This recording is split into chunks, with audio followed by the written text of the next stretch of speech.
Panchavati police ठाण्यात 30 September रोजी त्र्यंबकेश्वर येथील व्यापारी दीपक देवीदास लड्डा नाशिकमध्ये व्यापाऱ्यांना 2 लाख रुपये देण्यासाठी आले असताना पेठफाटा येथे त्यांच्या वैद्यकीय कामासाठी ते गेले असता परत आल्यानंतर गाडी चालक दिसला नाही।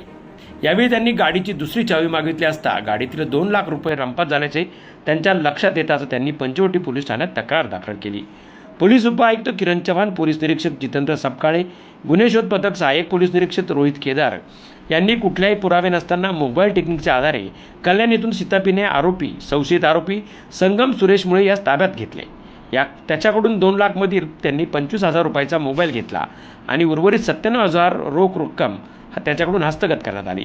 पुढील तपास पंचवटी पोलीस ठाण्याचे पोलीस अधिकारी करत आहे। याबाबत पोलीस निरीक्षक जितेंद्र सपकाळे यांनी अधिक माहिती दिली।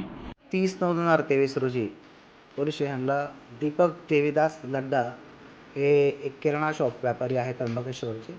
पोलीस स्टेशनला येऊन त्यांनी माहिती दिली की त्यांच्या गाडीवरचा चालक त्यांच्या ताब्यातले त्यांच्या गाडीत ठेवलेले जे की त्यांनी त्र्यंबकेश्वरहून नाशिकला व्यापाऱ्यांचे पैसे देण्यासाठी 2 लाख रुपये कॅरी केले होते। ते त्यांचा चालक घेऊन फरार झालेला अशी त्यांनी आम्हाला इन्फॉर्मेशन दिली। त्यांना डिटेल्स विचारले तर ते त्र्यंबकेश्वरून आल्यानंतर या पेठ फाट्याजवळ थांबले होते आणि वैद्यकीय कामासाठी डॉक्टरांकडे गेल्यानंतर परत येऊन बघितले तर गाडीला लॉक करून ड्रायव्हर त्यांना मिळून आला नाही। मग नंतर बऱ्याच वेळ ड्रायव्हरसाठी वाट बघितल्यावर त्यांना खात्री झाली की ड्रायव्हरच गाडी आणि त्या मुद्देमालाचं पैसे मिळाले। त्यांनी दुसरी चाबी मागवून ते खात्री केली की पैसे नाही आहे। त्यानंतर आम्ही पोलीस स्टेशनला गुन्हा दाखल केला। माननीय पोलीस निरीक्षक वरिष्ठ पोलीस निरीक्षक श्री अनिल शिंदे सर यांच्या मार्गदर्शनाखाली आमचे DBचे जे अधिकारी आहेत API रोहित केदार आणि DBचे कर्मचारी यांनी तात्काळ त्याच्यावर तपासच्या धुरा फिरवल्यात आणि त्याचे जे मोबाईल क्रमांक आरोपीचा जो मोबाईल क्रमांक आहे त्याचा नेटिव्ह प्लेस जो उदगीरचा आहे, औरंगाबाद, मुंबई, कल्याण या ठिकाणी ज्या ठिकाणी त्याचे सोर्सेस आपल्याला उपलब्ध होऊ शकतात अशा ठिकाणी जाऊन तपास केला।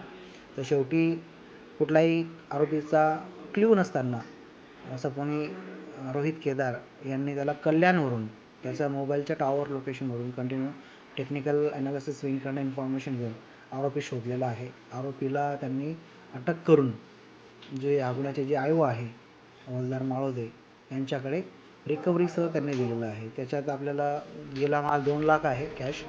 त्या 2 लाखामध्ये त्याने 25,000चे मोबाईल घेतले आणि ते मोबाईल आणि त्याच्याकडे जे मिळून आलेले 57,000 रुपये कॅश ते त्यांनी रिकव्हरी केलेली आहे सपोनी केदार यांनी। आणि त्यानंतर आता सध्या आरोपी आमच्या ताब्यात आहे। आरोपीची पोलीस कस्टडी घेतली जाईल आणि त्यानंतर उर्वरित जी रक्कमची त्याने जे विल्हेवाट लावलेली आहे त्याबद्दल तपास होईल। नाही म्हणजे आता ते आत्ताच आपल्या ताब्यात आहे। आता पोलीस कस्टडी आपण त्यासाठीच मागतो आहे आज। म्हणजे त्याचा सखोल तपास केल्यानंतरच आपल्याला कळेल की त्याचा चोरीचा उद्देश काय होता। तूर्त तरी त्याने 2 नवे हँडसेट घेतलेले आहेत। म्हणजे त्याच्यात आता त्या हँडसेट वगैरे घेणं वगैरे म्हणजे बेसिक नीड्स नाहीत त्या। ते तर तपासात ठरेल आता। नाही हा नाशिकच्या बाहेरचा, हा उदगीर नांदेडकडचा आहे आणि कोणाच्या तरी शिफारसीने तो त्यांनी त्याला चालक ठेवलं होतं आणि 8च दिवस झाले ते ठेवून दिलं। मग तितकी पण त्यांना त्याच्याबद्दल काही विशेष अशी माहिती नव्हती की त्याची पार्श्वभूमी काय आहे, परंतु तो आपल्याला आता मिळालेला आहे। तर आपण बऱ्यापैकी त्यात तपास करू पुढची त्याच्यावर इतर काही गुन्हे दाखल आहेत का, तो सराईत आहे का याबद्दल पण आपल्याला माहिती मिळेल। जागर जनसांसाठी प्रकाश दुर्वे, नाशिक।